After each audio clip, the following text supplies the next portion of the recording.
karena sedang bernarasi ya. Jadi saya tidak ada yang menggantung. Nanti boleh kok. Kita ke Bu Tina dulu. Silakan Bu Tina. Ditanggapi. Ya, kita di sini adil kok. Kita menghargai pemahaman masing-masing. Ya, oke. Silakan.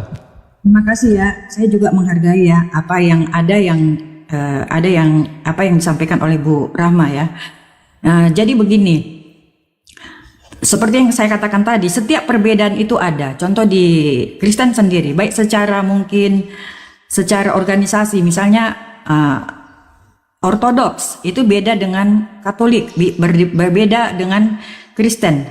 Tapi mungkin perbedaannya itu bukan ini, hanya perbedaan mungkin seperti membagi wilayah aja ya. Tapi kalau akarnya itu sama, Tritunggal ya.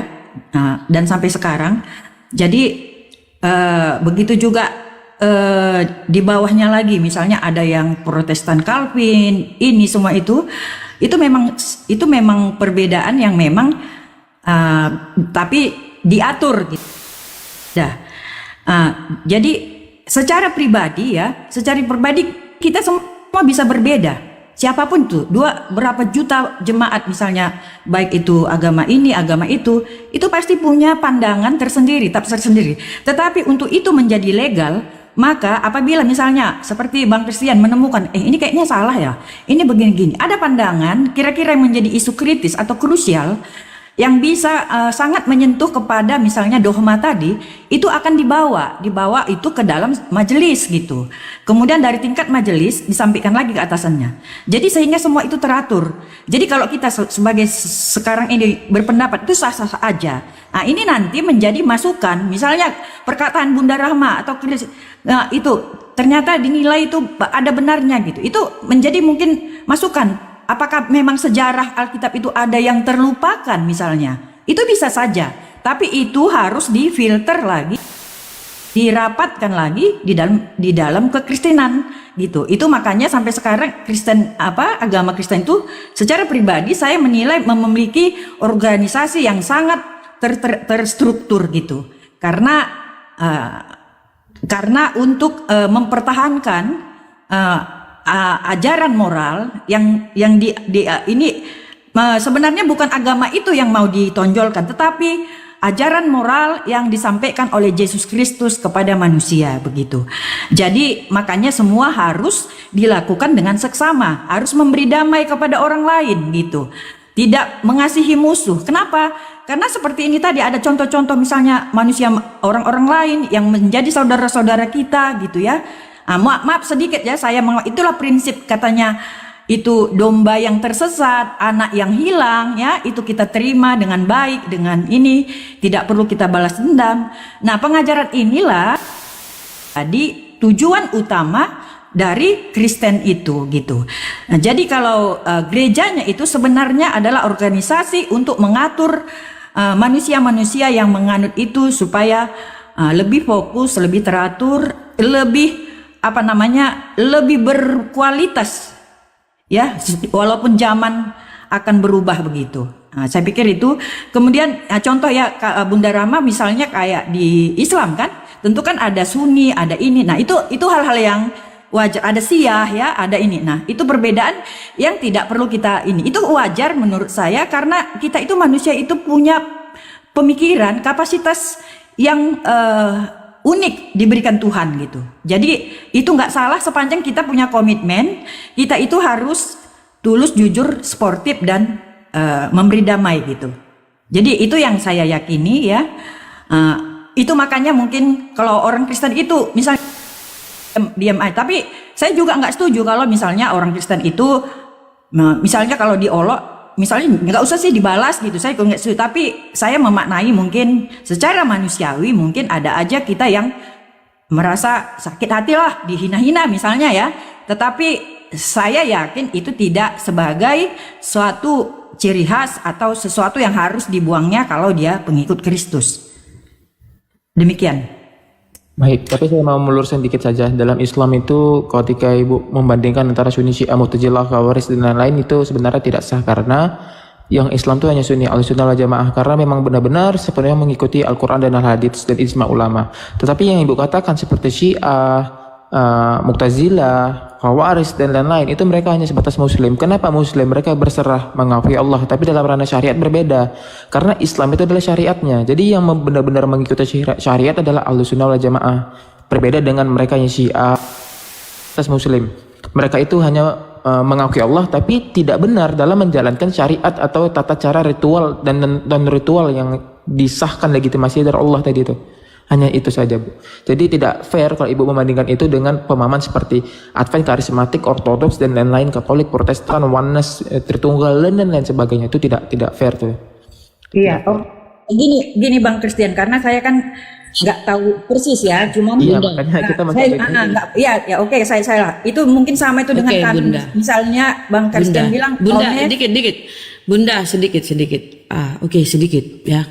Pemahaman kami di Islam itu paling perbedaannya pada puru'iyah atau tata cara ibadah atau hukum-hukum ya. Tapi kepada akidah itu nggak ada yang berbeda. La ilaha illallah Muhammad Rasulullah. Kalau ke Kristenan coba kita lihat paham oneness itu kan beda. Oneness menganggap ya Bapa itu Yesus itu sendiri. Kalau Trinitas kan menganggap ya beda, Bapa, Anak, Bapa, Putra dan Roh Kudus itu beda. Tapi tiga dalam satu itu sangat fundamental ya. Kalau kita itu paling tata cara ibadahnya. Jadi gini ya. Tapi pokok permasalahannya di Kristen itu begini. Apa yang kita baca, karena bahasa Indonesia ya, apa yang kita baca ajaran para nabi di dalam Bible, perjanjian baru maupun perjanjian lama itu beda dengan apa yang saudara pahami, saudara imani ya. Karena begini, para nabi mengajarkan sekali lagi tauhid ya, ketauhidan. Yesus, Nabi Isa, para nabi-nabi di dalam Torah itu kan semua mengajarkan tauhid. Tetapi ketika masuk doktrin lagi, disisipkanlah masuk pengajaran-pengajaran pemahaman manusia. Padahal sangat berbeda. Inilah yang sering kita diskusikan ya. Pemahaman teman-teman Kristen tidak berkesesuaian dengan apa. Ini mohon maaf ya. Ini selama yang saya baca tidak berkesesuaian dengan apa yang ada di Bible itu sendiri. Makanya kalau teman-teman ditanya itu kesulitan menjawab. Karena andai misalnya kita ini Islam ya, tauhid apa yang kami pahami, apa yang kami imani berkesesuaian dengan apa yang para nabi ajarkan, apa yang Allah firmankan dalam Al-Quran. Ya, Allah itu Esa. Yaitu memang dengan Al-Ikhlas itu sudah terpecahkan semua ayat kursi. Tapi kalau Kristen coba, pengajaran Yesus itu mengajarkan tauhid. Tuhan Allah kita, Tuhan itu Esa. Nah, masuk Bapak gereja dengan disisipkannya ayat Trinitas. Ya, Bapak Putra Roh Kudus. Dengan terkenalnya itu Yohanan Koman, kan itu disisipkan masuk. Ini yang membuat para taruhlah para penafsir di kekristenan ini mulai bereksegese sesuai dengan apa di pemikiran mereka, karena memang di kekristenan itu tidak ada larangan ya, apalagi terutama Protestan, tidak ada larangan untuk menafsir bereksegese tentang data-data dalil di Bible mereka, itu enggak ada. Makanya di bawah Protestan itu banyak aliran, banyak Advent aja berbagai macam Advent itu ya. Karena mereka, kalau kita kan nggak bisa, orang Islam itu terikat, hanya para alim ulama yang bisa, ahli-ahli tafsir yang bisa. Kalau mereka ya itu tadi itu Pak siapa ya, Pak pemahaman triteosnya itu kan dia penafsiran itu. Akhirnya muncul berbagai kitab-kitab baru di luar dari yang 4 ini kan, Yohanes, Markus, Lukas, yang Bible yang kalian pegang ini ya, perjanjian terjemahan baru. Banyak Advent itu banyak aliran, masing-masing punya kitab sendiri-sendiri loh. Semalam pun ada namanya Mbak Ana ya, punya kitab sendiri. Dan dia berusaha mengatakan bahwa kita harus kembali kepada original Bible Ibrani. Dia tidak masuk ke ya pendeknya karena pencampuran pemahaman tauhid dengan trinitas ini dipaksakan sepemahaman, dicocok logikan ya. Kan yang nggak bisa, ibarat air dengan minyak itu nggak bisa menyatu. Tauhid dengan trinitas itu nggak bisa menyatu. Tapi teman-teman Kristen berusaha menyatukan pemahaman para nabi-nabi dengan doktrin ini. Dia disatukan, nggak bisa. Nggak bisa Mbak. Jadi akhirnya apa? Bermacam-macam penafsiran masuk. Akhirnya banyak 40 sekian ribu denom tuh di kekristenan aliran. Karena pondasi atau landasan dasarnya tuh rapuh. Gitu kali, itu pemahaman saya ya. Mohon maaf kalau nggak sepemahaman. Ya tentu kita tidak sepemahaman karena ya silakan. Oke, Bunda Rama ya, saya mengerti arahnya.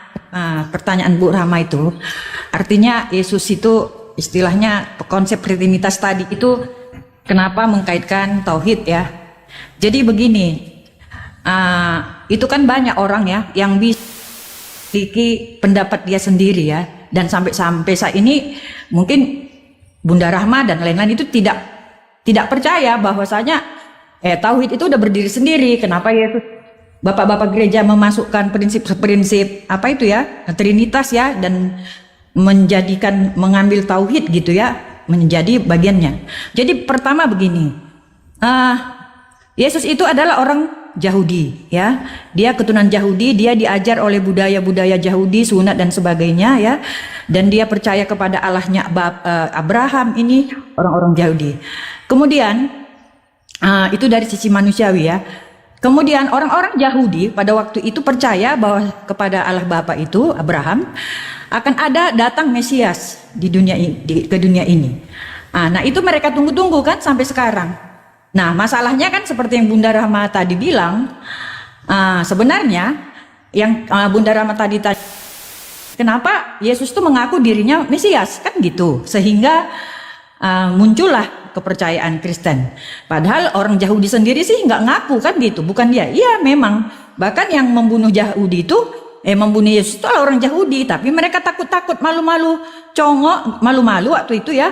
Dan pemerintahan yang karena mereka dijajah oleh Romawi, maka pemerintah Romawi lah yang melakukan eksekusinya gitu ya. Nah, jadi dengan alasan dengan pertimbangan inilah ya, dia orang Yahudi, dia kedatangannya itu sesuai dengan tanda-tanda yang diinikan ya, yang disampaikan, misalnya ada Yohanes Pembaptis, kemudian dia melakukan keajaiban mulai dari lahir dan sebagainya, maka orang-orang murid-muridnya sendiri ada yang tidak percaya, maka menjadi yakin bahwasanya memang inilah Tuhan itu. Sampai detik terakhir kan banyak yang nggak mau, yang nggak percaya, memang begitu.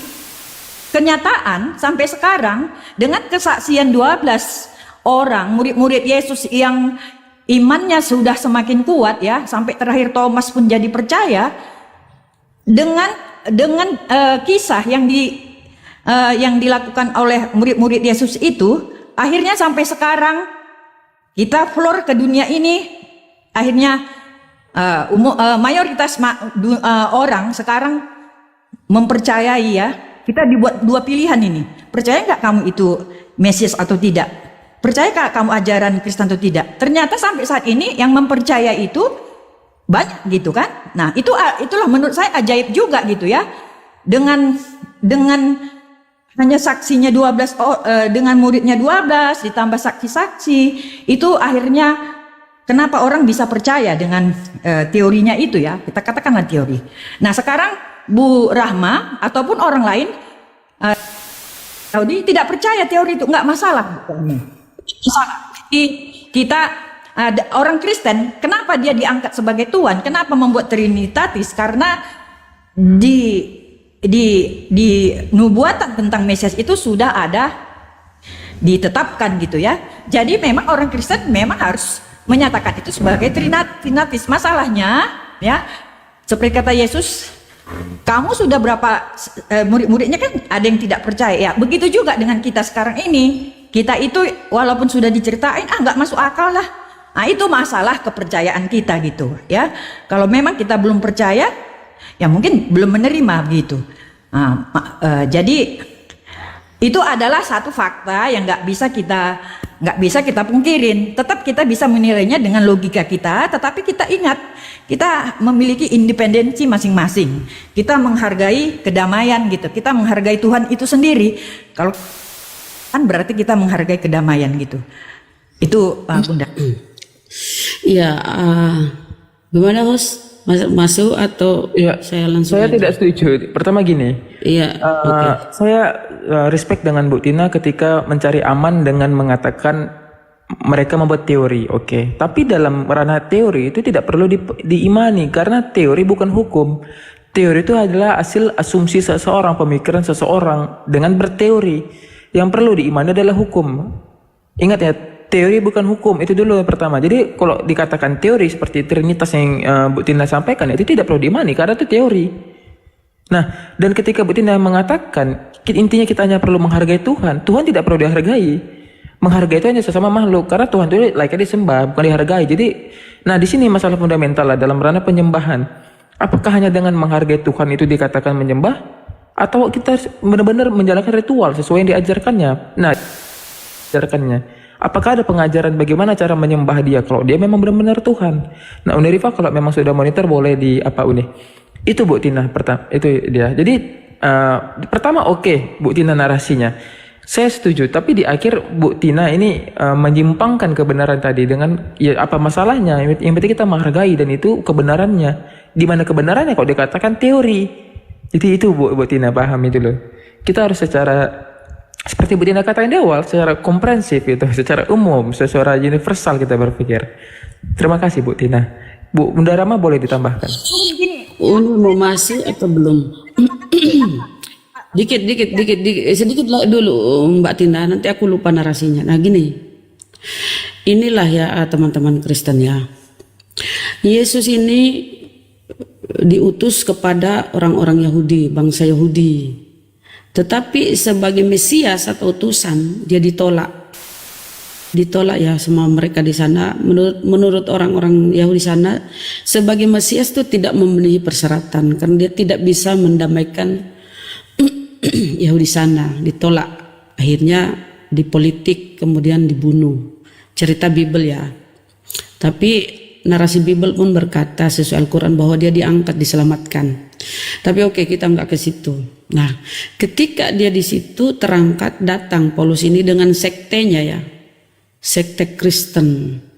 Masuk Paulus ini dengan sekte Kristen, bertentangan dengan apa yang diajarkan oleh para murid ya, terutama kalau kita baca kisah para rasul ya, bagaimana Paulus bertentangan dengan Petrus, bahkan dia tidak ingin makan bersama ya. Akhirnya apa? Diadakan konsili Yerusalem. Diputuskan, Paulus untuk orang yang tidak bersunat di luar Bani Israel. Ya, kenapa? Kekristenan itu meluas di negara-negara Eropa. Mulailah Paulus dengan surat-suratnya kepada jemaat-jemaatnya kan di Roma, Filipi, manapun ya di Roma sana, Yunani. Inilah perbedaannya. Ketika pemilihan pengganti Yudas pun para murid 11 ini tidak memilih Paulus. Ya, tidak memilih, malah memilih Matias sebagai pengganti Yudas. Ya. Dan inilah ironinya ya. Yesus diutus kepada Bani Israel. Kemudian dibunuh ya, diambil ke Yahudi, ke Yunani sana dijadikan Tuhan. Ini kan seperti cerita dongeng ya, kalau kupikir ya seperti cerita dongeng. Dibunuh di negaranya, di daerahnya, tempat kelahirannya ditolak, dibunuh. Diambil oleh orang lain, negara lain dijadikan Tuhan. Dengan sekte barunya Paulus dengan nama Kristen. Ini berkembang ya, berkembang di sana, diterima. Karena apa?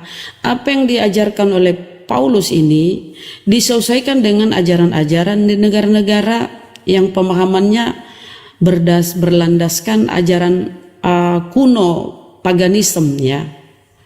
Dia disesuaikan di sana, disesuaikanlah tanggal kelahiran dewa matahari 25, disesuaikan dengan tanggal kelahirannya. Ini tanggal kelahirannya Yesus 25. Makanya kalian memperingati Natal itu 25, padahal itu bukan kelahiran Yesus ya. Jadi dicocok logikan dengan pemahaman pagan di Yunani sana. Jadi orang Yahudi yang pemahamannya tauhid karena dia dikhitan, ibundanya Maria taat dengan ajaran-ajaran Torah karena dia diserahkan diserahkan kepada Tuhan umur 8 hari. Kemudian di politik dan ceritanya dibunuh, diambil ke Yunani dijadikan Tuhan oleh si Paulus. Berkembang negara barat di Yunani Roma sana karena disesuaikan, dicocok logikan pengajaran pagan di sana supaya ajaran yang dibawa Paulus ini diterima. Tapi sekarang fakta ya, coba tengok di negara-negara barat tuh banyak orang-orang yang ateis. Ya, namanya saja di atas kertas itu banyak ya, banyak jumlah, tapi secara kualitas nggak ada. Namanya aja Kristen tapi secara rohani mereka tidak ke gereja. Bahkan banyak yang ateis, agnostik, itu negara-negara barat ya. Jumlah saja yang besar, tapi coba beda kalau Islam ya. Islam walaupun di bawah jumlah dari Kristen, tapi mereka orang-orang Islam ini ada secara rohani itu betul-betul. Tidak ada Islam itu yang ateis, agnostik, enggak ada. Ya secara jumlah kuantitas kurang, misalnya di bawah Kristen, tapi secara kualitas iman tuh Islam itu tinggi. Ya, itu kali ya. Dan kembali lagi saudara, kami itu memahami karena memahami Bible sesuai dengan apa yang ada di Bible. Karena kami tidak terikat dengan doktrin. Kami tidak terikat doktrin. Jadi kami memahami Bible secara murni. Kalau teman-teman Kristen kan sudah ada doktrin. Mulai kecil tuh udah diajari doktrin. Jadi sulit memang lepas dari doktrin dogma. Jadi itulah. Tapi kita juga nggak bisa ini ya salahkan itu. Makanya kalau kita diskusi itu memang sulit. Kalian itu murni berpedoman pada Bible itu sendiri, pasti masuk doktrin. Akhirnya apa yang kita tanyakan nggak nyambung, lebih berpegang pada doktrin. Itu aja kali ya. Silakan. Ya silakan Bu Tina. Ini luar biasa ya hari ini diskusi kita santun secara teratur. Nanti kita ke pencari Tuhan dan Erdiani dan kebenaran dari Kristen. Jadi teman-teman buat yang typing di bawah, kenapa tidak ada data? Kita di sini dari Muslim memahami lawan diskusi. Bu Tina ini bukan orang yang ahli Bible. Jadi hanya sebatas ranah logika. Kita benarkan logikanya. Tapi dari Islam juga memberikan data sesuai pemahaman Alkitab sebenar-benarnya, tidak ditambah-tambahi, tidak dikurang-kurangi. Kalau ke kebenaran, itu baru boleh adu data karena dia memang memegang data. Jadi kita juga memahami lawan diskusinya. Apakah dia memang hanya sebagai jemaat gereja, hanya orang yang memang apologet, atau hanya sebatas orang awam gitu. Jadi kita benar-benar memahami seperti apa lawan diskusinya, teman diskusinya. Jadi tidak ada yang jadinya debat kusir gitu. Silakan Bu Tina ditanggapi. Dan setelah itu kita ke kebenaran. Terima kasih ya. Pertama saya menanggapi dengan Bang Christian tadi yang mengatakan teori. Jadi begini, pemahaman saya teori tadi itu mungkin belum lengkap saya bilang ya. Contoh misalnya kalau kita mau menemukan satu ilmu pengetahuan ya, atau kita mau membuat suatu buku, itu pertama kita harus melakukan itu tadi, mengumpulkan data-data, hipotesa ya, kemudian prognosa, teori, dan akhirnya setelah sesuai maka dijadikanlah itu menjadi ilmu pengetahuan ataupun buku. Itu aja tadi ya. Sebenarnya yang saya bilang teori mungkin salah satu dari bagian untuk melegalkan apa yang mau kita lakukan, yaitu dalam hal membuat buku Alkitab gitu ya. Saya pikir nggak ada masalah. Saya sependapat cuman mungkin karena kurang lengkap tadi saya katakan.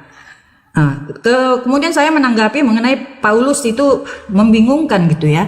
Menurut keyakinan kami, Paulus itu justru itu mendukung ya ajaran yang disampaikan Yesus. Dia bukanlah langsung murid Yesus ada 12, satu yang berkhianat, Judas ya. Kemudian dalam periode yang berdekatan itu digantikan oleh Matias ya. Kemudian pada saat itu juga Yesus berkenalan ya dengan Paulus di sisi yang lain. Jadi yang menulis buku tentang Perjanjian Baru itu tidak hanya murid Yesus ya, ataupun murid daripada murid Yesus, juga Rasul Paulus. Sementara Rasul Paulus itu juga mendukung Yesus. Jadi itu dimasukkan karena Rasul Paulus itu memiliki kepintaran, memiliki iman yang kuat, yang dianya dulu anti Kristus, anti Yesus, dia itu bertobat, itu dipandang sangat perlu bagi bapak-bapak karena dia sudah membuat tulisan, kemudian diuji, jadi bisa dimasukkan ke dalam Perjanjian Baru gitu ya. Itu sejarahnya Paulus. Kemudian saya menanggapi kenapa Yesus dibunuh, kenapa kok gitu ya. Dan kadang-kadang dia juga dikatakan pakai kolor lah, pakai ini ya. Memang itulah memang sudah digenapkan Tuhan, itu kuasa Tuhan, nggak bisa kita elak, sudah dinubuatkan ya, itu nggak bisa. Jadi bagi orang-orang Kristen dia tidak perlu dia menunjukkan kehebatannya di dunia ini. Karena ketika dia diuji oleh iblis, diserahkan semua dunia ini sama dia tidak mau gitu ya. Padahal sebentar itu sama dia kan, kalau tiba pada saatnya, tiba kiamat datang gitu.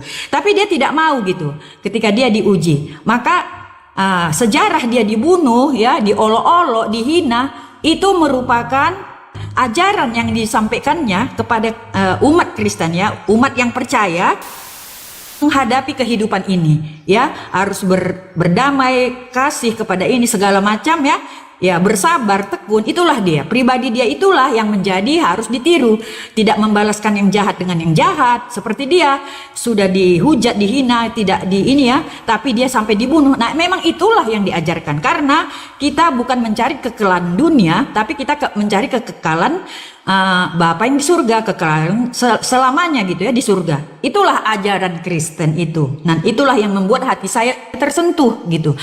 Nah kemudian terkait dengan paganisme ya, Kristen itu dengan prinsip Trinitas, itulah yang membuat Kristen itu tidak dapat dikategorikan sebagai paganisme, karena Tuhan itu adalah Esa.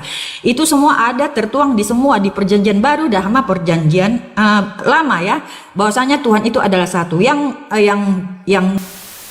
kepribadian. Jadi itu harus bisa kita terima. Setuju tidak setuju harus bisa diterima ya. Nah, di luar ajaran seperti yang tadi disampaikan oleh Bunda Rahma, itu ada Ones, ada itu. Memang, tapi saya bukan mewakili dari mungkin PGI atau apa. Yang saya tahu Ones yang lainnya itu tidak termasuk, itu adalah bidat di Kristen. Ya sama mungkin kayak Bunda Rahma tadi, aliran apa itu ya, yang apa itu tidak ini. Jadi sama gitu ya, kira-kira seperti itu. Tapi walaupun begitu, itu mungkin informasi yang perlu diketahui ya. Jadi supaya kita tahu bagaimana kita melangkah ya. Kenapa mereka mungkin tidak diberi? Karena mereka tidak mengakui Trinitas ya. Seperti itu. Tapi kalau mereka mengaku Trinitas ya itu nggak masalah. Kemudian banyaknya aliran-aliran Kalvinisme ini itu tidak menyampingkan mereka, itu tidak membuat mereka berbeda, itu hanya liturginya gitu ya. Kita ambil positifnya. Kenapa? Apa? Dengan misalnya memiliki mungkin unit-unit yang kecil, yang ini mungkin lebih membuat jemaat itu lebih terinformasi, lebih lebih kuat dan sebagainya. Cuman yang harus kita nilai adalah bagaimana prinsip-prinsip dogmanya gitu, apakah melanggar dari Trinitas atau tidak gitu ya. Kemudian masalah ateis ya. Kalau ateis ini Bunda Rahman, jangankan di barat, di Indonesia juga ada ateis. Mungkin kita pernah kenal dengan nama PKI ya di zaman dulu, itu ada itu. Bahkan sekarang pun itu sebenarnya masih ada itu, tapi mungkin itu dia simpan aja dalam pribadinya ya. Di barat pun sebelum ada Kristenan juga ada ateis. Dari dulu itu memang ada ateis. Jadi itu bukan artinya orang barat itu sekarang ada yang ateis. Ya memang ada yang dari Kristennya menjadi ateis, tetapi yang juga gitu. Jadi itu tidak perlu kita Nah, yang penting bagi kita itulah secara pribadi kita sendiri, apakah kita nanti seperti mungkin teman-teman sekalian di sini pasti inginkan saya nanti mau masuk surga begitu kan. Nah, yang penting kepada individu kita sendiri ya, apakah saya ini layak di hadapan Tuhan nantinya jika saya dipanggil, kan begitu. Nah, itu aja kalau menghadapi ya, kita bisa mensiarkan ya, sama mau agama apapun itu bisa mensiarkan ya, tetapi kalau kita merasa kita harus kemana saya setelah saya nanti dipanggil, atau kita ingin menjadi ini orang yang benar di depan Tuhan kita ya, nah kitalah yang mempertanggungjawabkan. Jadi itu aja, jadi namanya demokrasi gitu. Saya pikir itu aja Bunda Rahma ya. Satu mute, ada kegiatan 1 menit untuk menanggapi aja ini. Ya, saya melihatnya kepada Paulus saja, Bun ya. Paulus, Anda kata dia orang baik, iya. Mengklaim surat-suratnya itu dia sendiri yang menulis, 14 suratnya itu di Bible, dia sendiri mengklaim. Dia terpilih sejak dalam kandungan, kata dia kan. Yang mengkonfirmasi kalau dirinya rasul dia sendiri. Gak pernah para murid-murid ini atau Yesus menyebut Paulus ini rasul. Ketika dipilih siapa yang menjadi pengganti Yudas, pilihan bukan jatuh kepada Paulus. Ini bukti bahwa mereka tidak sepaham. Tidak masuk Paulus di sana. Yang menjadi pengganti Yudas karena dia berkhianat yaitu Matias. Murid-murid memilih Matias, tidak memilih Paulus. Itu fakta bukti bahwa mereka tidak sepaham, ya. 12 murid, 11 murid karena belum udah nggak ada ini ya, Yudas tidak sepaham dengan apa yang diajarkan dengan sekte barunya Paulus ya. Dia terpilih, pengakuan dia terpilih sejak dalam rahim ibunya, kata Paulus nih ya, klaimnya ya, dipilih oleh murid ataupun apalagi Yesus karena nggak pernah ketemu Yesus. Nah, kalau kita lari ke Mazmur ya, Mazmur 583 itu 584, sejak lahir orang-orang fasik telah menyimpang, sejak dari kandungan pendusta-pendusta telah sesat, ya kan? Kalau kalau Paulus mengaku terpilih sejak dalam kandungan, harusnya ketika dia lahir, tumbuh besar, harusnya dia beriman. Tapi kan perjalanannya sangat dia pembantai, pembunuh para pengikut Yesus. Padahal dia terpilih katanya sejak dalam kandungan. Ini kalau kita mau berpikir jernih ya, kalau dia mengaku terpilih sejak dalam kandungan, harusnya dia sudah beriman. Seperti Nabi Isa atau Yesus kan, memang dia dipilih, pilihan Allah, pilihan Tuhan. Harusnya dia Yesus lah ya, taruhlah ya. Tapi enggak, dia jadi pembantai, pembunuh dulu, kemudian dia bercerita sendiri, dia pun mengklaim sendiri bahwa dia bertobat. Ini klaim-klaim sepihak loh. Anda mungkin gak sadar ya. Versi cerita ketika dia bertemu sama Tuhan pun beda-beda. Beda-beda. Coba baca baik-baik kisah para rasul ya. Dikisahkan bagaimana Yesus katanya melihat cahaya, ada yang mendengar suara, ada yang pokoknya di situ beda versinya ya. Yang menceritakan tuh beda-beda. Sejak dalam kandungan pendusta-pendusta telah sesat. Apa kata Paulus di Korintus? Kalau dengan dustaku kemuliaan Tuhan makin melimpah, mengapa kau masih menghakimi aku? Berarti memang dia pendusta kan? Jadi sejak dalam kandungan pendusta-pendusta ini telah sesat. Dia mengaku terpilih sejak dalam kandungan loh. Harusnya beriman, tapi betul di Mazmur ini pendusta-pendusta itu sejak dalam kandungan. Itu tentang dia bertobat ya. Anda sendiri berpikir. Oke, aku mute ya teman-teman. Ada kegiatan dikit. Lanjut. Baik. Ini ada pendeta AKBP juga. Ya, aku cuma meluruskan aja Bu Tina. Itu salah dari narasi kok mengatakan apa tuh PKI itu ateis gitu. PKI itu seperti diktator otoriter gitu. Tiranis mutlak gitu. Mereka bukan ateis, bedakan. Ateis tidak percaya Tuhan. Artinya ateis itu ya dia itu lebih upgrade dari Kristen karena sudah mencari Tuhan ke level yang lebih masuk akal, logika, secara empirikal dan objektif mereka itu, secara rasional berpikirnya. Itu Bu Tina. Ya, pendeta AKBP, selamat siang. Oke, dia lagi di luar. Ya, kita ke pencari Tuhan tadi sebelum ke song dan kebenaran. Pencari Tuhan, apa yang ingin ditanyakan? Boleh dibuka mic-nya pencari Tuhan. Bunda Rifa sudah monitor belum?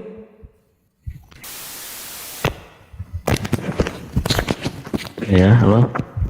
Ya halo juga. Apa yang mau ditanyakan tadi? Ya, Kamu dari Bang, tunggu. Sebelumnya Kristen apa sebelumnya? apa? Kristen apa? Sebelum kamu tidak percaya itu, sebelumnya Kristen apa? Kenapa kamu tidak percaya lagi? Ya, Kristennya itu firman itu adalah Tuhan. Tritunggal.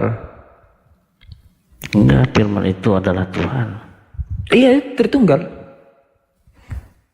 Itulah namanya Tritunggal. Enggak, jadi Yesus itu bukan Tuhan menurut kepercayaan kami. Allah lah yang firman gitu sebagai Tuhan. Nah makanya Bang, kalau Abang berarti Muslim Bang. Iya saya.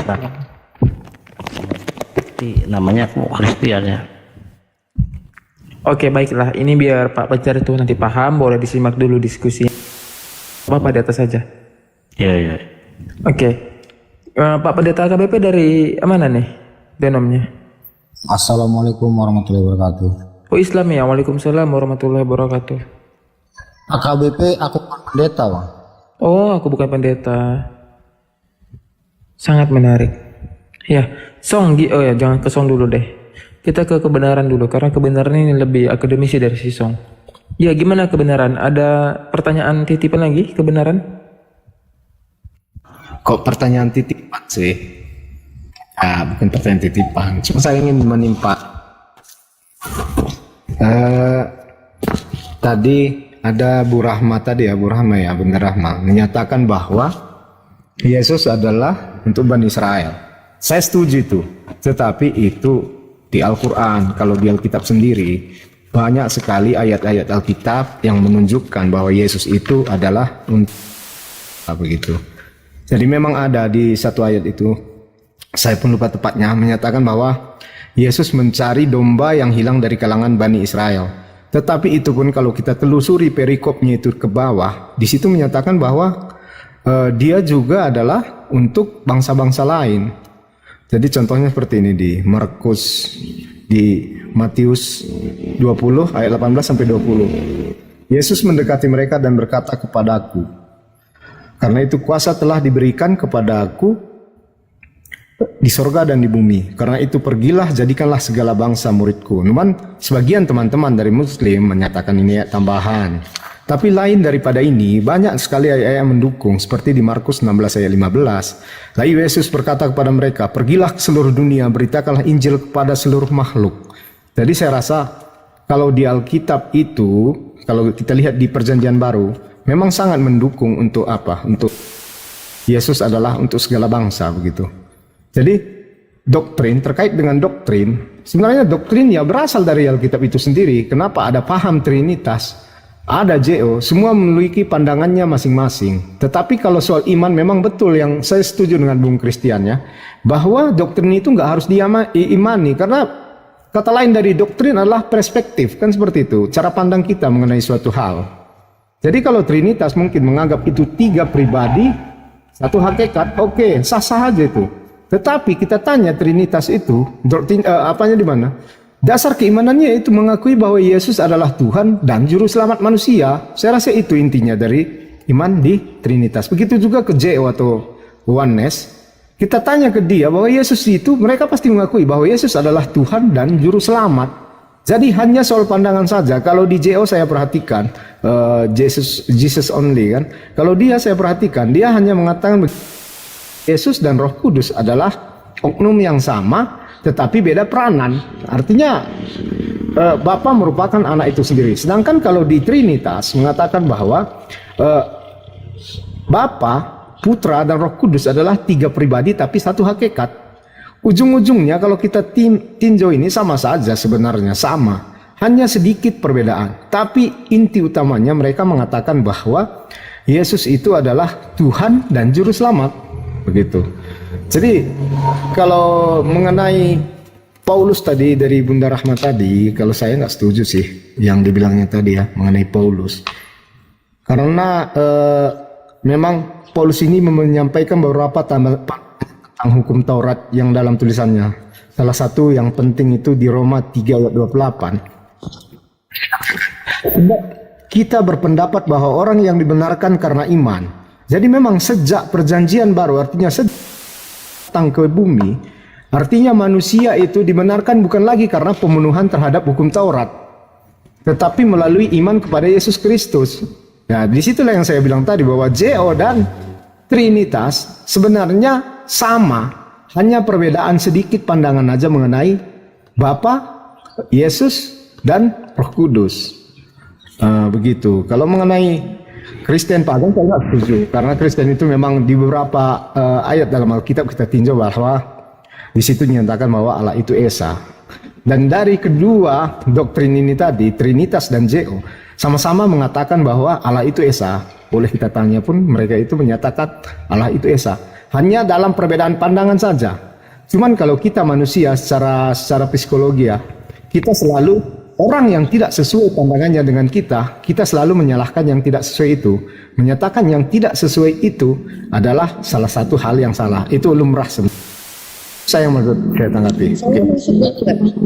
Pak, kebenaran ya. Yang lain saya boleh masuk ya. Boleh. Saya argumen ini nih, argumen yang menurut sebenarnya gini ya, kalau kalian bilang kami tidak masalah begini, kami tidak masalah begitu, kembali lagi ya itu hak kalian. Hanya saja ketika kami mengetahui banyak hal terkait tentang kitab kalian, sebenarnya kami mengajak kalian untuk untuk berjiwa besar menerima kenyataan bahwa sebenarnya antara perbedaan memahami siapa Yesus itu bukan hal yang sepele. Saya menangkap dari Pak Kebenaran mengatakan bahwa perbedaan pendapat tentang memahami siapa Yesus itu bukan hal yang sepele. Itu yang saya tangkap. Padahal itu sangat berbahaya dalam doktrin kekristenan sendiri. Contoh, barang siapa yang tidak mengenal Dia datang sebagai manusia, maka dia disebut sebagai antikristus. Nah, itu ada penyebutan antikristus ketika tidak mengenal siapa Yesus. Kehidupan kekal hanya mengenal Engkau dan mengenal Aku yang Engkau utus. Artinya ada pengenalan terkait tentang siapa Yesus ataupun siapa Bapa itu sendiri. Itu menjadi asbab keselamatan. Dan saya dengar tadi Pak Kebenaran menganggap perbedaan sudut pandang tentang siapa Yesus, entah untuk JO ataupun untuk orang Tritunggal, itu bukan hal yang krusial. Nah ini dia. Sementara Tuhannya Bani Israel sendiri ada Tuhan yang sangat cemburu. Dia tidak akan mau disembah, dia tidak akan mau mengizinkan orang lain menyembah selain dirinya gitu. Banyak sekali ayat yang kita bisa temukan gitu. Nah inilah yang saya katakan bahwa kalian tidak memiliki hukum yang betul-betul kalau kita bilang krusial dan fundamental. Mau jadi Kristen kek, mau enggak kek, mau percaya Yesus apa kek, kalau seandainya tidak ada menjadi masalah bahwa menganggap Yesus adalah Bapa itu sendiri atau menganggap Dia adalah pribadi berbeda, maka tidak mungkin juga bermasalah kemudian ada orang Hindu menganggap Yesus tapi menjalankan hukum kasih. Itu poinnya. Jadi gitu. Jadi artinya Anda ini adalah ajaran yang sebenarnya kalau saya lihat ya, ajaran universal Anda.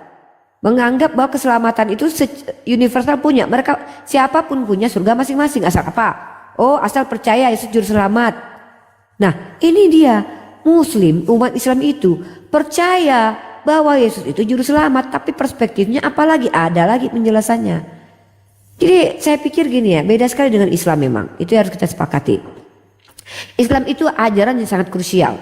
Kata Allah, Kul wallahu ahad. Maka pernyataan itu tidak boleh diingkari. Kalau perkataan Kul wallahu ahad itu diingkari, maka kau munafik, kau berbohong. Dengan perkataanmu kau katakan Tuhan itu satu, dengan kelakuanmu kau katakan Tuhan itu banyak. Contoh, kau menyembah kepada dunia. Sama, itu bagaimana dengan Kristen? Tuhan itu esa. Pahami secara umum itu adalah Tuhan itu satu-satunya. Tidak ada istilahnya esa itu satu kesatuan dan Tuhan itu adalah Tuhan ini, Tuhan Bapa. Tidak ada. Hanya saja diinterpretasi oleh orang Tritunggal. Orang Oneness mengatakan Tritunggal itu bukan ajaran Alkitabiah. Kemudian orang Tritunggal mengatakan Alkitabiah itu adalah Tuhannya, Oneness itu adalah Tuhannya, konsep Tuhannya menghinakan Tuhan. Kenapa? Ketika Tuhan Anak adalah Tuhan Bapa, ini semuanya menghancurkan kaidah berbahasa dalam kitab Bible itu sendiri. Contoh, aku dan Bapa satu. Diambil satu ayat itu dia membantah, kemudian banyak ayat yang mengatakan bahwa Engkau adalah satu-satunya Allah, aku adalah utusan. 1 Korintus pasal 8 ayat 6. bahwa bagi kita hanya ada satu Bapa, bagi kita hanya ada satu Tuhan, hanya ada satu Theos dan satu Kurios. Jadi kalau menurut Anda itu tidak masalah Pak, maka Anda tidak perlu diskusi dengan kami umat Islam. Kenapa? Jangankan menganggap Yesus adalah Bapa itu sendiri atau menganggap dia adalah pribadi yang berbeda, menganggap Yesus bukan Tuhan pada akhirnya tidak masalah. Ya karena kan kita punya parameter kebenaran itu sendiri gitu. Ya, nah itu. Jadi saya tidak akan diskusi dengan orang yang mengatakan oh tidak masalah begini, oh tidak masalah karena itu sudah model imani ya. Tapi kita sedang membahas bagaimana di dalam sebuah kitab suci dikatakan sebelumnya Tuhan itu hadir. Tuhan itu mengatakan bahwa tidak ada lagi Tuhan yang berbentuk setelah aku, sebelum aku, setelah aku tidak ada lagi. Tiba-tiba Tuhan itu terbentuk. Cara memahami diksi-diksi seperti ini, Tuhan mengatakan jijik dengan penumpahan darah, tapi Tuhan itu sendiri menumpahkan darah. Tuhan mengatakan dengan siapa engkau hendak menjadikan aku sama. Ternyata Tuhan kemudian mengatakan dia sama dengan manusia. Ayat-ayat seperti ini yang mau kita bahas. Doktrin yang mengatakan Tuhan itu 3 pribadi tapi satu hakikat. Konsekuensinya apa secara logika sederhana? Tuhan itu 3, Allah itu 3. Bahwa Allah itu sendiri adalah anak itu, bahwa anak adalah Bapa, itu doktrin yang mengakibatkan bahwa Tuhan sedang bertele-tele. Tuhan sedang bertele-tele. Atau pengakuan bahwa Tuhan itu menjadi manusia sejati dan mati. Tuhan Bapa itu yang tidak bisa mati itu menjadi mati kemudian. Mau doktrin Tritunggal ke oneness ke, selagi kalian menuhankan manusia, tetap saja ketuhanan yang kalian imani itu ambigu dan menghantam esensi ketuhanan Tuhannya Bani Israel. Karena Tuhannya Bani Israel itu dikunci dengan hakikat bahwa dia bukan manusia, dia bukan Tuhan yang bisa mati, dan bukan Tuhan yang terjewantahkan. Begitu. Silakan yang lain. Ya, saya tanggapi. Boleh, Ya. silakan. Saya tadi nggak mengatakan cara pandang terhadap Yesus itu tidak masalah. Tetapi oneness maupun Trinitas menganggap Yesus adalah Tuhan dan Juru Selamat. Itu yang pertama. Jadi cara pandang terhadap Yesus itu sama, bukan berbeda seperti yang Uniripa bilang. Jadi yang berbeda di sini hanyalah pandangan terhadap tiga peranan ada di Perjanjian Baru, yaitu Bapa, Putra, dan Roh Kudus. Pandangan terhadap itu yang berbeda. Kalau pandangan terhadap Yesus itu sama. Jadi kenapa sempat ada perbedaan itu? Karena di Alkitab nggak seperti di Al-Quran. Di Al-Quran ada tafsir yang mengarahkan semua satu tafsiran. Kalau di Alkitab siapapun bisa membaca dan siapapun mempunyai pikirannya. Sebentar. Jangan menyimpulkan apa-apa tentang Al-Quran dulu, kecuali Anda punya dasarnya, ya. Seperti saya akan kemukakan perspektif dengan data. Kalau Anda bicara, oh Al-Quran mengarahkan tafsir satu, coba tunjukkan apakah metode seperti yang Anda sampaikan itu benar. Saya dan Bunda Rahma dan orang Islam yang lebih berhak menjelaskan apa itu tafsir, bagaimana terkait tafsir. Nah, kalau Anda mau mengkritisi ayat atau mau menjabarkan ayat, bawakan datanya gitu loh. Saya minta tolong diskusi terkait tentang Al-Quran. Kalau punya argumentasi tentang Islam, bawakan data, ya, agar tidak menjadi fitnah terhadap Al-Quran kami. Saya membawakan data. Ketika saya menjelaskan bahwa ada pernyataan dari oneness bahwa Tuhan itu satu dengan dalil aku dan Bapa satu, itu dasarnya ada. Oke, tolong ya. Mau menjelaskan kekristenan silakan. Mau masuk kerana Islam, ajukan pertanyaan biar kami nanti yang menjelaskan. Sama seperti saya bertanya tadi kan, bagaimana mungkin doktrin-doktrin yang kalian imani ini menghantam esensi Tuhannya Bani Israel? Itu pertanyaan itu yang saya tegaskan. Apapun doktrin kalian tetap menghantam esensi Tuhannya Bani Israel. Esensi yang mana, Unirifa? Tuhan itu satu-satunya Tuhan. Kedua, Tuhan itu tidak pernah mati. Itu bukan manusia, tidak terjewantahkan, itu maksud saya. Jadi tolong ketika sampai kerana Al-Quran, kalau mau membuat argumen, bawakan dasarnya. Terima kasih. Ya, salam satu batu. Ya, begini. Kalau begitu saya tanyakan dulu ini mengenai Al-Quran. Di mana di dalam Al-Quran bahwa kitab Injil itu telah dibatalkan. Artinya kitab itu tidak berlaku lagi untuk manusia setelah kedatangan Karena setahu saya dalam Al-Quran itu tidak ada. Tapi, Jaringannya Pak dibenarkan dulu. Pak, coba Anda tunjuk. Oh ya. Oke, saya akan menjawab dengan Halo, dalil. Dadang. Saya akan menjawab dengan dalil. Bismillahirrahmanirrahim. Dzalikal kitabu la raiba fihi hudal lil muttaqin. Di situ ayat ini mensuh bahwa peraturan untuk Bani Israel dinasakh atau dimansuh dengan peraturan untuk seluruh alam. Itu adalah dalil nasakh mansukh. Dalil nasakh mansukh ada tidak? Ma nansakh min ayatin aw nunsiha na'ti bi khairin minha. Jelas kalau ada ayat yang dilupakan dari ingatan atau diganti dengan yang lebih baik atau dibatalkan, dan Allah akan menggantikan dengan hal serupa jauh lebih baik. Contoh, ketika ada hukum kepada Bani Israel 613 misfot, kemudian Allah katakan diutus setelah itu nabi untuk seluruh nas, hudalin nas, untuk seluruh alam, bukan untuk Bani Israel, karena dasar atau argumen kami umat Islam, dalil-dalil yang diberikan dalam kitab Taurat atau Injil itu narasinya kepada ya Bani Israel. Ya Bani Israel, Anda siapa? Anda bukan Bani Israel. Saya siapa? Saya bukan Bani Israel. Maka masuknya adalah ya ayyuhan nasu ubudu rabbakumul ladzi khalaqakum walladzina min qablikum la'allakum tattaqun. Ya ayyuhan nas.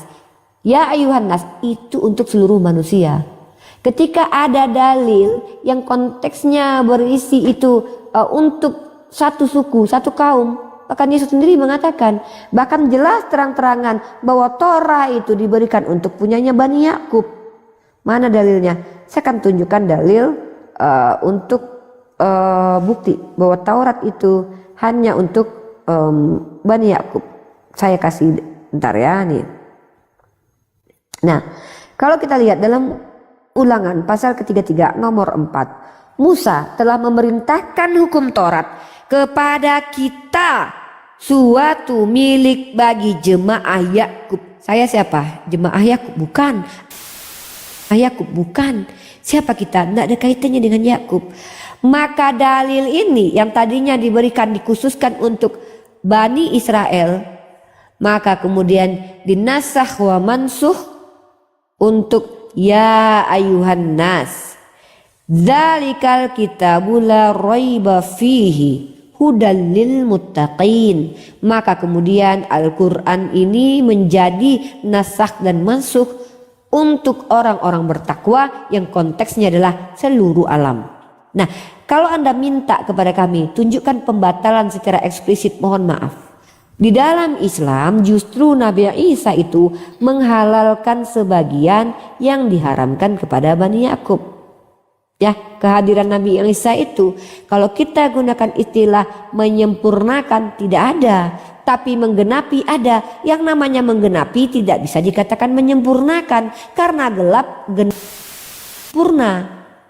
Genap itu artinya apa? Sesuatu yang tadinya ganjil, sesuatu yang kurang, sesuatu yang tadinya berlebihan akan digenapi. Atau sesuatu yang sudah dinubuatkan akan digenapi dengan dilakukan. Yang mana dulu hukum Torah yang kita bicarakan. Nabi Isa itu menghalalkan sebagian. Nih saya kasih data, oke? Nah, jadi gini caranya, kami ada istilah nasakh wa mansukh. Nah, dalam surah Al-Maidah ya. Kemudian bukan surah Al-Maidah. Oke, kita sabar ya. Kita baca surah Al-Imran ayat ke-50 teman-teman ya. Nah, dan sebagai orang yang membenarkan Taurat yang datang sebelumku, kata Rasulullah tentang Nabi Isa, ya. Ini kita bicara tentang Nabi Isa yang diceritakan oleh baginda Rasulullah berdasarkan apa yang Allah sampaikan. Nah, dan agar aku menghalalkan bagi kamu sebagian dari yang telah diharamkan untukmu. Ini namanya nasakh wa mansukh. Dan aku datang kepadamu membawa suatu tanda, mukjizat dari Tuhanmu. Karena itu bertakwalah kepada Allah dan takwalah kepadaku. Nah, terkait tentang hukum makanan halal dan haram, Nabi Isa diutus untuk menghalalkan sebagian. Lalu bagaimana dengan Rasulullah? Rasulullah datang membenarkan kitab terdahulu, membawa hukum sempurna untuk seluruh alam, hukum relevan untuk zamannya. Apa contohnya? 1. Tidak ada lagi rajam sampai mati kalau kau tidak perawan. Tidak ada lagi wanita itu najis kalau tidak ada lagi istilahnya di dalam Islam itu mutlak hukum kisos, mata ganti gigi ganti gigi, tidak mutlak itu, tapi diberikan kelonggaran dengan apa? Kisos diganti dengan denda. Artinya secara ajaran Nabi Muhammad SAW itu diberikan Allah hukum yang tepat untuk zaman yang berbeda. Itu. Bagaimana dengan Nabi Isa? Nabi Isa pun dalam Bible begitu. Contoh, ketika orang Yahudi mengatakan tidak boleh melakukan apapun termasuk kebaikan ketika di hari Sabat, buktinya mana? Ketika ada Yesus menyembuhkan orang di hari Sabat, dilarang sama orang Yahudi pada waktu itu. Maka Yesus bertanya, apakah mengeluarkan keledai dari sebuah kali kalau jatuh itu juga? Karena hari Sabat diciptakan Tuhan untuk manusia, bukan manusia budak hari Sabat. Di situ Yesus meluruskan, di situ Yesus mengajarkan hukum-hukum yang telah diselewengkan dan juga hukum-hukum yang relevan. Ini yang disebut dengan apa? Menggenapi. Apa yang ganjil-ganjil digenapi kemudian oleh Yesus. Ajaran-ajaran yang dibengkokkan diluruskan kembali oleh Yesus. Dan Nabi Muhammad SAW membawa syariat baru karena beliau adalah khataman anbiya, penutup para nabi yang juga adalah rasul. Artinya apa? Dia adalah nabi yang diutus. Berbeda dengan nabi lainnya, dia adalah nabi yang diutus untuk membawa syariat baru tapi tidak jauh secara relevansi dengan ajaran Taurat dan Injil, secara esensi dan juga hal yang fundamental. Seperti apa? Tuhan satu ya satu aja dari dulu. Ya, hukum makan babi diharamkan ya mutlak haram ya. Gitu. Terima kasih. Uni, Masya Allah. aku mau nanya, boleh nggak Uni? Ras kali ini Iya. Islam atau Kristen? Kristen Pak. Kristen. Coba tunggu ya, kita apa dulu ke kebenaran gimana? Biar nggak gantung ini, ya kan? Karena nggak enak tuh kalau diskusi gantung langsung dipotong gitu. Iya. Oke. Gimana kebenaran? Assalamualaikum Aki Bejo Deli.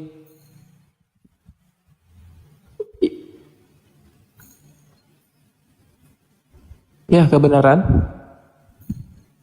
Ya, berarti poinnya yang saya tangkap dari ini Pak ya, bahwa di dalam Al-Quran sendiri tidak ada Injil itu dibatalkan. Artinya Injil yang dibawa Isa itu tetap berlaku. Ini juga sesuai dengan yang saya baca di Al-Maidah 47 ya. Dan hendaklah pengikut Injil memutuskan perkara menurut apa yang diturunkan Allah di dalamnya. Barang siapa perkara menurut apa yang diturunkan Allah, maka mereka itu adalah orang fasik. Jadi ketika orang-orang Kristen menurut Injil dia melakukan sesuatu menurut Injil, menurut Al-Maidah 47 ini berlaku saya rasa ya. Dan Kembali lagi saya katakan ini dia. Anda kalau tidak mengerti kaidah Al-Quran minimal seperti saya belajar Pak. 1, Anda bicara. begini Pak, saya nggak bermaksud memotong Anda ya. Begini. Enggak, Ketika tapi Anda salah. Coba definisikan dulu ahli kitab apa. Anda bebas. Ketika saya membaca Al-Quran dan menyatakan isinya yang tidak ada, saya potong satu patah kata. Membantah argumen saya karena apa yang saya sampaikan berdasar dan semua ada datanya. Nah, oke, jelaskan saya dengan eksplisit loh. Ketika saya tunjukkan bahwa Taurat untuk Bani Israel, saya bacakan dalilnya dan memang Yesus mengatakan bahwa aku bahwa aku datang untuk domba-domba dari Bani Israel. Nah, sekarang ketika bahwa Anda sebagai Kristen adalah ahli kitab, datanya di mana? Sejak kapan Anda ahli kitab? Ahli kitab menurut jumhur ulama adalah ditunjukkan ini kepada orang-orang yang mendapatkan kitab Torah dan Injil dari kalangan Bani Israel, kata Imam Syafi'i. Nah, Anda sebagai ahli kitab parameternya apa? Siapa yang mendeklarasikan bahwa Anda ahli kitab yang disebut dalam Al-Quran? Dan Injil mana yang Anda pegang sesuai tidak dengan Injil di Al-Quran? Karena Injil di Al-Quran adalah firman yang disampaikan kepada Nabi Isa, Pak. Kitab Anda bukan Injil, kitab Anda karangan Matius, Markus, Lukas yang diklaim sebagai Injil. Loh. Kok bawa-bawa diri Anda ini? Malu saya. Sekarang Anda tunjukkan mana yang Injil yang Anda Saya maksud. jawab, mana Injil saya? Saya tidak pernah mengatakan bahwa Injil diberikan kepada Rifayah di putri-putri Minang. Berasal umatnya Nabi Muhammad. Injil itu adalah kitab suci, wahyu Tuhan yang diberikan kepada Bani Israel yang hidupnya sebelum si Uni Rifa lahir. Makanya Bapak kalau minta pertanggungjawaban kepada saya, mintalah tanggung jawab atas argumen saya. Argumen saya mengatakan bahwa Injil untuk Bani Israel di zaman Nabi Musa. Maka saya akan menjelaskan bahwa Al-Quran ini Nabi Isa, Taurat di zaman di zaman Nabi Musa Taurat diturunkan, di zaman Nabi Isa Injil itu membenarkan Torah. Yesus sendiri yang berkata, aku datang membenarkan Torah. Artinya hukum-hukum Torah yang disebut hukum Torah dalam Al-Quran bukan apa yang tertulis dalam kitab perjanjian lama, Pak. Mohon maaf sama sekali. Karena kitab Torah adalah wahyu Tuhan yang difirmankan kepada Nabi Musa alaihissalam. Mana dia? Kalau seandainya kita bertanya secara adil, jangankan saya yang tidak mengimani kitab perjanjian lama, gosip-gosip dari Bani Israel itu adalah Torah. Anda yang Kristen saja tidak punya, jangankan Torah, loh batu pun kalian tidak tahu ada di mana. Apakah bisa kalian verifikasi kepada kami bahwa apa yang tertulis dalam kitab kalian betul-betul persis tertulis sama seperti di dalam kitab, di dalam loh batu? Bisa tidak? Itu yang kita permasalahkan di sini. Kitab yang kalian klaim sebagai Torah dan Injil itu, ya, itu bagi kami adalah karangan manusia yang terdistorsi, yang mana di dalamnya bisa jadi masih ada firman Tuhan, bisa jadi sudah tidak ada, bisa jadi sudah diselewengkan. Begitu cara kami memahami kitab kalian. Kan saya Kristen juga harus ikuti Injil saya. Loh, Anda siapa? Anda tidak disebut dalam Al-Quran. Anda itu kategorinya kalau secara definisi etimologi fasik. Anda itu kenapa? Ada 3 hal. Satu, Anda adalah orang-orang yang sama sekali tidak mengerti dengan apa yang Anda ucapkan. Mengaku yang Anda ucapkan dari Tuhan, tapi bukan dari Tuhan, tapi semua dari karangan manusia. Karangan Lukas, karangan Matius, karangan Markus. Begitu kami umat Islam memandang kalian Kristen yang ada dimanapun. Monggo. Ya, oke. Udah? Begini, seorang akademis itu atau seorang yang berpikiran bijaksana itu tidak mungkin menyatakan sesuatu itu palsu tanpa melihat aslinya. Sekarang Anda ini menyatakan satu barang itu palsu tanpa pernah melihat aslinya seperti apa. Ketika Anda menyatakan bahwa di dalam perjanjian lama adalah sesuatu yang belum benar ataupun palsu, yang tidak semua asli, maka hancurlah kehidupan bangsa Israel atau bangsa Yahudi sampai abad pertama. Karena kenapa? Dari situlah semua aturan tata cara mereka beribadah, tata cara mereka hidup sebagian besar dari Torah itu. Dan tidak ada satupun kalau keluar di Al-Quran sendiri membenarkan Taurat itu. Dan Anda mengatakan bahwa Taurat yang di orang Yahudi itu adalah Taurat yang sudah diobak-abrik. Dan Injil yang sekarang yang ada, Matius, Markus, Lukas itu adalah karangan manusia, tanpa dapat menyebutkan di mana aslinya. Atau bagaimanakah bentuk Injil yang asli itu? Apakah ini tidak sebuah kebodohan? Kalau dengan cara Anda ini gampang sekali menyatakan sesuatu benar tanpa menyatakan buktinya. Artinya ketika kita menyatakan sesuatu itu salah, menunjukkan yang benarnya. Inilah yang benar, itulah yang salah. Ketika Anda tidak dapat melakukan ini sebagai seorang akademis, ya, Anda tidak harusnya berani menyatakan itu. Kenapa? Karena Anda sendiri tidak mengetahui kebenaran yang sesungguhnya. Dan dengan tanpa mengetahui satu fakta, Anda menyatakan fakta yang lain adalah kebohongan. Ini menurut saya adalah sebuah kebodohan yang sangat besar. Terima kasih. Oke, saya kunci pernyataan dari Anda ya. Ini dia. Kebodohan terbesar adalah berbicara tapi tidak mengerti dengan apa yang diucapkan. Sejak kapan saya mengatakan? Jadi gini, Anda boleh menuntut bukti, menuntut pertanggungjawaban dari statement saya, Pak. Apakah statement saya dari tadi saya berada di sini? Pertama saya tidur dulu, Bunda Rama ketika diskusi, kemudian saya bangun dan ikut bersuara. Adakah di part mana bahwa saya katakan kitab kalian itu palsu? Jadi tolong koreksi argumen saya. Di menit keberapa saya rekam loh, tuh saya rekam tuh. Saya mengatakan kitab Anda palsu, maka saya ajarkan Anda seharusnya minta tanggung jawab kepada sekolah kalian kekristenan. Saya gunakan parameter Anda. Seorang akademisi tidak bisa mengatakan sesuatu palsu kalau tidak bisa memberikan sesuatu yang asli, bukti yang asli. Oke, mari kita buktikan itu. Maka kita tuntut secara akademik bagaimana sekolah kalian bertanggung jawab terhadap argumentasinya. Nih, kita lihat. Bukan umat Islam yang mengatakan kitab kalian palsu.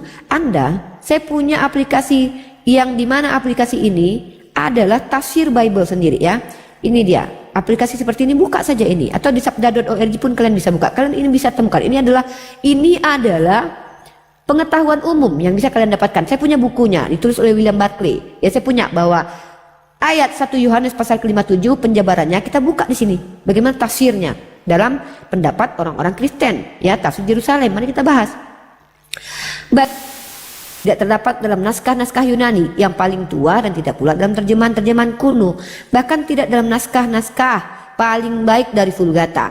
Bagian ini kiranya aslinya sebuah catatan di pinggir halaman, salah satu naskah terjemahan Latin yang kemudian disisipkan ke dalam naskah-naskah oleh penyalin dan akhirnya bahkan disisipkan ke dalam beberapa naskah Yunani. Karenanya bagian ini pasti tidak asli. Pak, persamaan dari kata tidak asli apa, Pak? Jawab. Sinonimnya apa? Bukan, Pak, bukan kami yang katakan. Jadi ketika sekolah kalian mengatakan ada ayat di kitab kalian itu tidak asli, tuntut kepada mereka. Mana ini yang aslinya, woi? Mana ini aslinya? Nah, bagaimana dengan kami umat Islam? Kami umat Islam, dalil Al-Quran kami tidak pernah katakan terjemahan lama itu palsu. Tidak ada. Allah beritahukan kepada kami, fawailul lillazina yaktubuna alkitaba biaydihim summa yaquluna hadza min indillah. Kata Allah, celakalah mereka yang menulis kitab dengan tangannya dan berkata ini dari Allah. Artinya apa? Kami punya kognitif, bahasa yang sangat simpel ini kami pahami bahwa Allah sedang mengajarkan kepada kami bahwa ada manusia yang mencatat-catat dengan tangannya surat-surat lalu mengatakan ini firman Tuhan, disepakati bahwa ini firman Tuhan. Maka orang ini celaka. Kalau orang ini celaka, tidak perlu diikuti. Siapa dia? Mari kita bahas. Kita lihat dalam kitab Anda, dalam kitab Lukas, pasal pertama, ayat pertama. Ini kami buktikan. Argumentasi Al-Quran kami mampu buktikan. Mana buktinya, Rifa? Oke, ini buktinya. Kami katakan kitab kalian karangan manusia. Di mana itu? Ini bukti. Hanya begitu cara diskusinya. Oh tidak, pemahamannya salah, Rifa. Jelaskan cara memahaminya. Seperti saya menjelaskan cara memahami definisi ahli kitab atau Torah, Zabur, Injil dalam Al-Quran saya. Anda juga harus begitu, harusnya bukan curhat. Nah, dalam kitab Lukas pasal pertama, ayat pertama, Theophilus yang mulia, banyak orang telah berusaha menyusun suatu berita tentang peristiwa-peristiwa yang telah terjadi di antara kita, seperti yang disampaikan kepada kita oleh mereka yang dari semula adalah saksi mata dan pelayan firman, yang walaupun namanya tidak tahu siapa yang di sini, nggak tahu namanya. Karena itu setelah aku menyelidiki segala peristiwa itu dengan seksama dari asal mulanya, aku ambil keputusan untuk membukukannya dengan teratur. Al-Quran itu argumennya dibuktikan dengan diksi Bible kalian. Ya, jadi Al-Quran tidak mengatakan kitab kalian palsu. Ya, tapi Al-Quran mengatakan kitab kalian itu ditulis oleh orang-orang yang cilaka 12. Bahkan Al-Quran mengatakan karakternya Bani Yahudi itu suka merubah-rubah sesuatu pada tempatnya. Datanya ada dalam Al-Quran, ya. Kemudian diverifikasi dalam kitab kalian bahwa ternyata hukum Torah akan dirombak, bahwa manusia itu suka merubah-rubah firman Tuhan. Datanya mana? Secara data ada. Apa itu? Ketika Septuaginta kita lihat berbeda dengan teks Mesora, pertanyaannya, siapa yang merubah? Penulis Septuaginta, artinya ada orang yang merubah sesuatu pada tempatnya, tidak sama sekali. Ya, jadi kalau kami umat Islam itu punya data tertulis secara dalil yang dipercaya sebagai ilham dari Roh Kudus atau dari Tuhan oleh kedua agama ini, ada tertulisnya. Aktualisasinya pun ada. Aktualisasinya apa? Ya memang Bible itu adalah catatan-catatan manusia, makanya disebut dengan kitab